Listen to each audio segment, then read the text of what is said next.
Welcome back, everyone, to another run of Faster Than Light. Last round, we ended up not winning, but that's okay. Let's go ahead and do the same thing. Let's do the normal Kestrel. We'll name it Run 2. And normal, and all the people can stay the same. We're going to keep the Advanced Edition content kept off for this round just to keep it a little simpler. And let's go ahead and get going. It's the same story. Tip: Nebulas. Passing through the nebula will allow you to temporarily slow down the enemy fleet advancement, but they contain their own unique dangers. Okay. So we got one nebula, so we can either... Well, we can't even beeline across the bottom, so those two are dead. Which means we have to come up through here. Thankfully, it looks like that's going to be pretty easy to get to. So let's hit these and then try and go up and around to be efficient here. Ooh, a star. These are brutal. This beacon has been placed too close to Supergiant Class M star. The ship will gradually overheat until you get out of here, or die. A pirate, apparently oblivious to the danger of the sun, moves in to engage. Okay, so they have a beam weapon, or beam drone. That won't hurt us as long as we keep our shields up. Unfortunately, their weapons are going to try to keep our shields down. So let's take our missile and target their weapons, and we'll target their engine.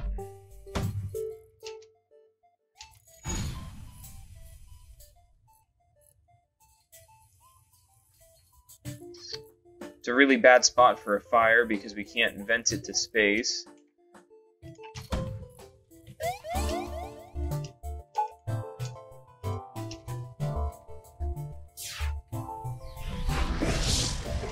Okay, so what we're going to do is we're going to move this guy out of the engines and vent all that out.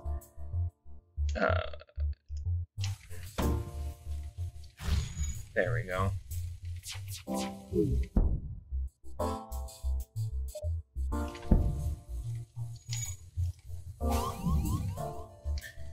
So our engine's completely burned down. This is a really rough start to this run.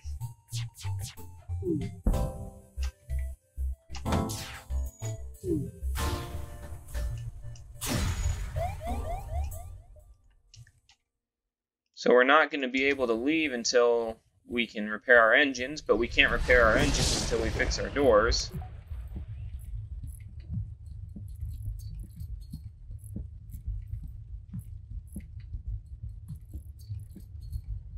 So as soon as the doors are open, we're going to pause and vent that, and we're going to close these doors,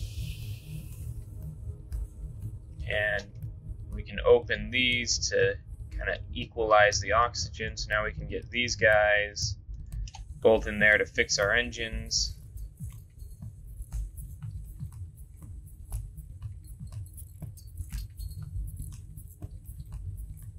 There we go. Now our engines are charging back up. Oh, that's not good. We may just have to jump as is. We have a little bit of time. But the O2 goes down on the ship real quick. Okay, so now we can shut all the doors and have everyone return to their original spots. Whew.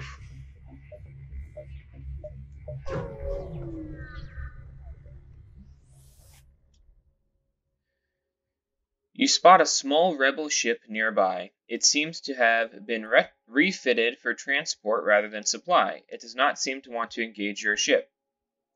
Demand the surrender of their goods. You prepare to secure their cargo by force. they look like they don't want to fight. They are trying to escape. So you can see their FTL is already charging up, so we gotta target their engines right away. Thankfully, that drone won't ever really be able to hurt us, and they only have a missile. I say only. A missile can still really mess you up.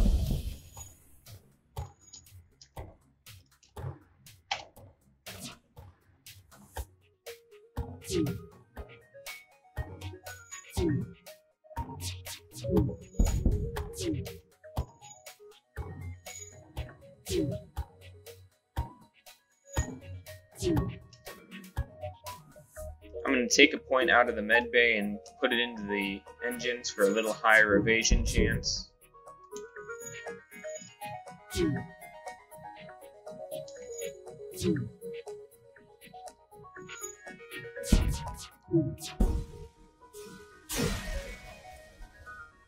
There we go.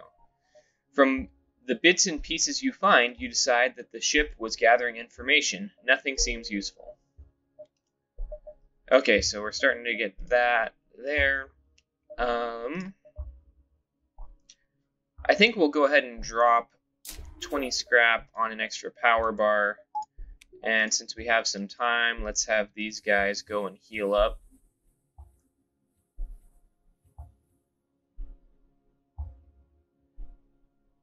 And have them return.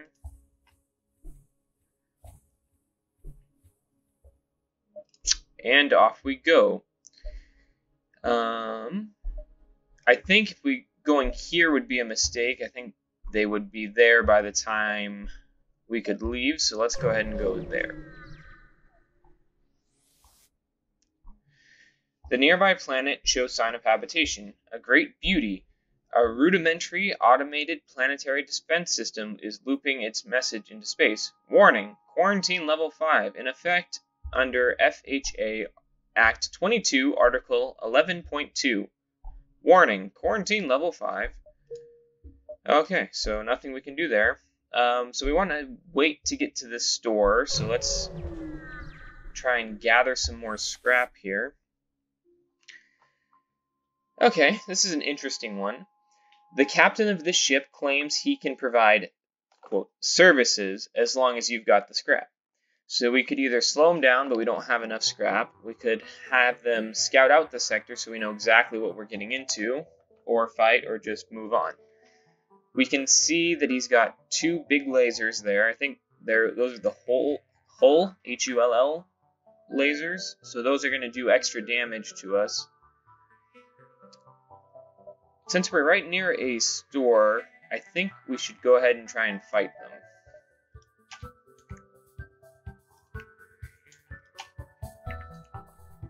We'll have our missile target their weapons, and then our burst laser can take them down a little safer and more securely.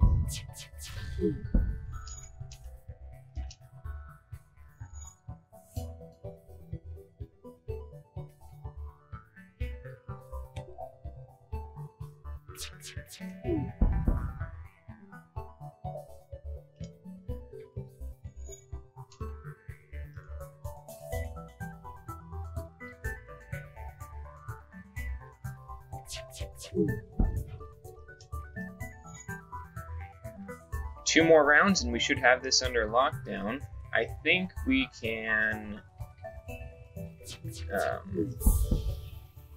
deal with this fire now.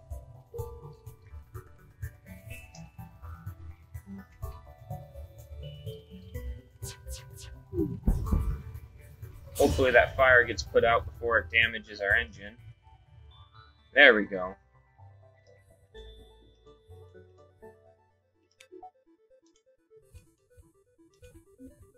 Both those guys are a little injured. I didn't even look to see what we got as a reward. That was silly of me. So let's open all the doors to equalize the oxygen to make sure it's safe to send them back to work.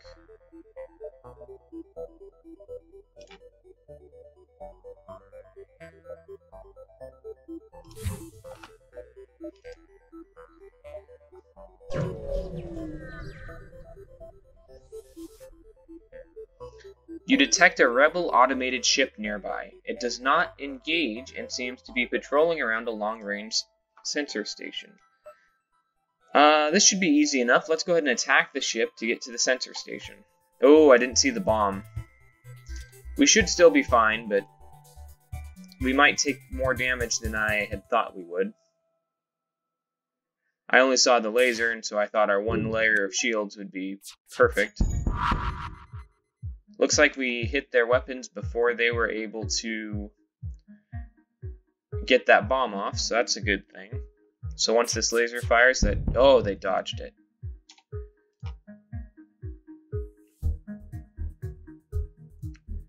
I like how for the auto scouts they don't put O2 and life support systems on there. It's a nice little bit of continuity. You access the recent scans from the unguarded station. Your map has been updated with details of the surrounding area and 7 scrap. Okay, this can help us a lot.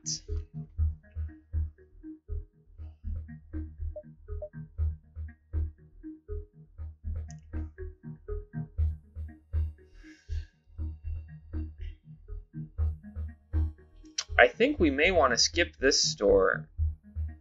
Oh, I'm glad we didn't go there. Ion storms are rough. I think we don't go to this one and hit these two and then work our way down that way.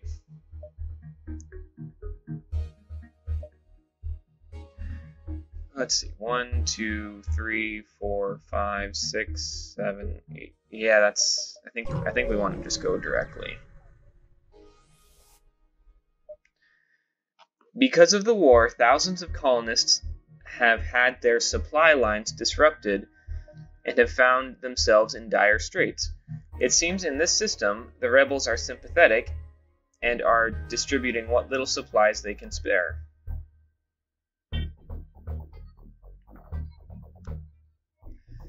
The moral choice would be to let them be, I think.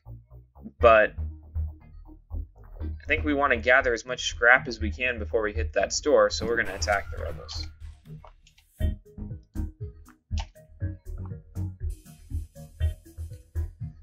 So as long as we can avoid that missile, there should be no way of actually being injured. Ooh.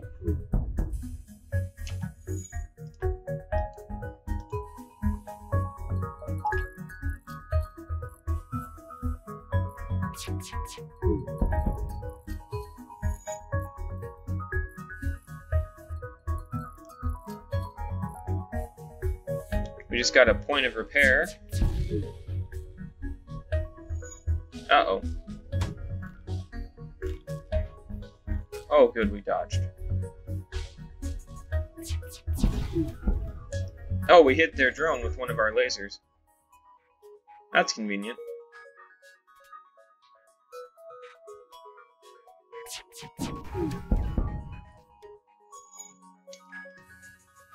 If we hit all of our next shots, we should be able to destroy them and move on.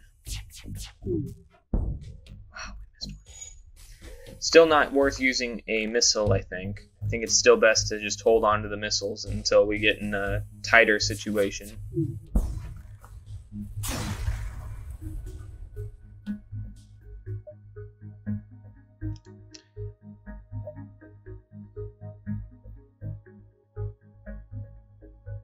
Oh, that's brutal. Okay. Maybe we should have just left them alone. Let's hit the distress signal. No, because we have to hit the distress. Let's go to the store. I think we're going to be cutting it pretty close on this one. You detect an automated rebel scout attacking a small refueling outpost. Intervene and defend the outpost. Detecting the higher threat, the automated ship moves in to engage your ship. So we have an ion and a laser. That could be trouble. The ion can shut down our shields, and the laser will then be able to, or the beam weapon will then do that.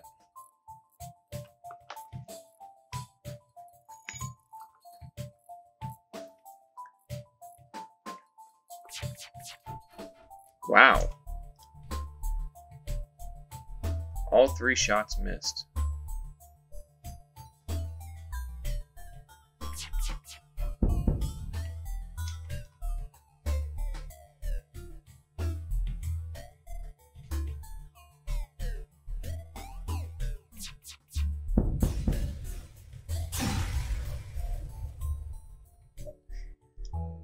The outpost hails you after the scout was destroyed. Thanks for the help. We've been harassed non-stop by these scouts. Take this on the house. Sweet. Now I think we're in a pretty good situation to be at a store.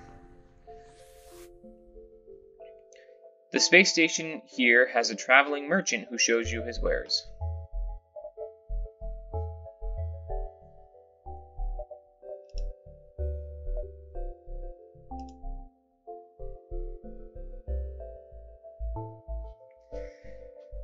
So drone control can be quite powerful, especially when it comes to defending from missiles. Requires 3 power. 15-second charge time. 3 shots. What about the beam? 2 power, okay.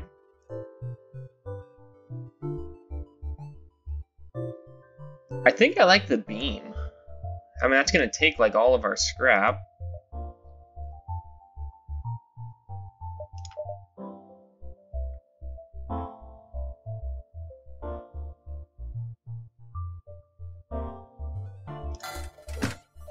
I think we're going to do that for now.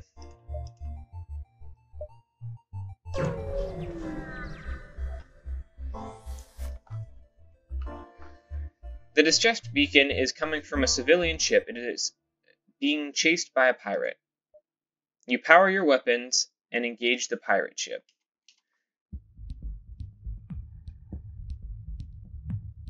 So what we'll do is we'll fire our laser at the weapons and our missile at the shield. And as long as we can keep the shield offline,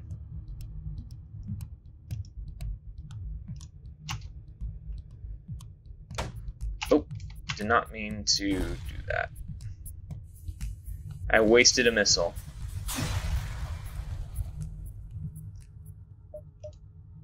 Sweet! The ship you saved was badly damaged in the battle. Most of the crew accepts your offer to be dropped off at a near station. One offers to join your crew. Welcome aboard, Stelly. Stelly, you are our new shield guy.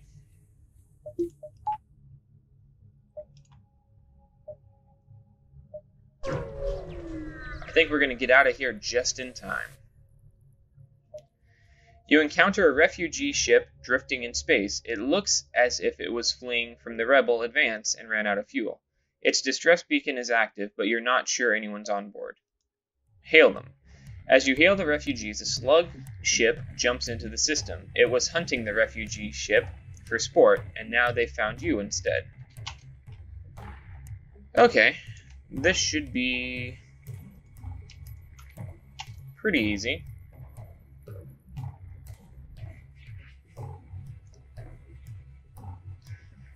I think my goal is to move away from the missile reliance.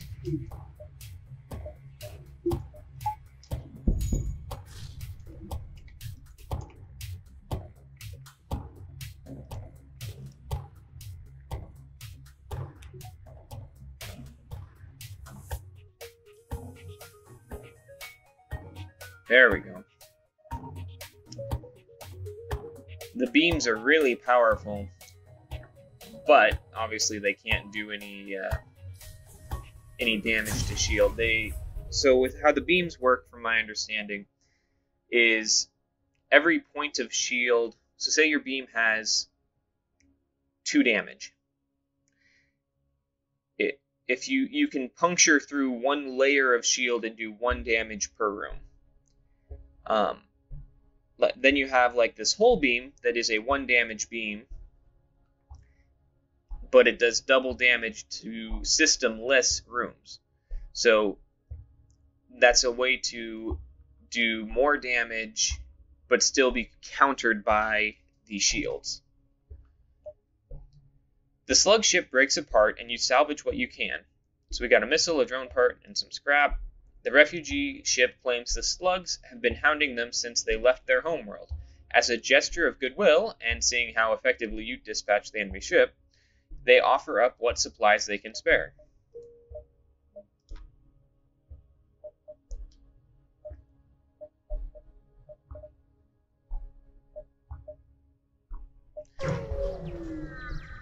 It's kind of arbitrary between those two. Either one's going to get us where we want to be.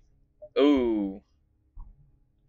Considering we're still using the missile, I think that's a great trade.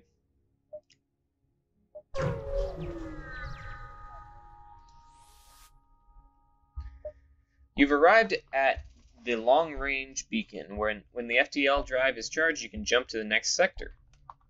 A small merchant ship messages you. Underground Federation comm channels are all talking about your secret mission. Let us install a weapon to help. Good luck. So we just got a pike beam for free. So, okay, so this requires 2 power, 16-second charge. Okay, so here's the tip that I was telling you. I was just trying to explain. For every shield bar on the enemy, a beam's damage is reduced by 1. For example, a 3 damage beam against 2 shields will cause 1 damage in every room it hits. And then hull weapons deal double damage if they hit a room that does not have a system or subsystem. Okay, so the pike beam so it must have a longer stretch that it's able to hit. 16-second charge time. They both require 2 power. It takes longer. I think we're going to be selling the pike beam.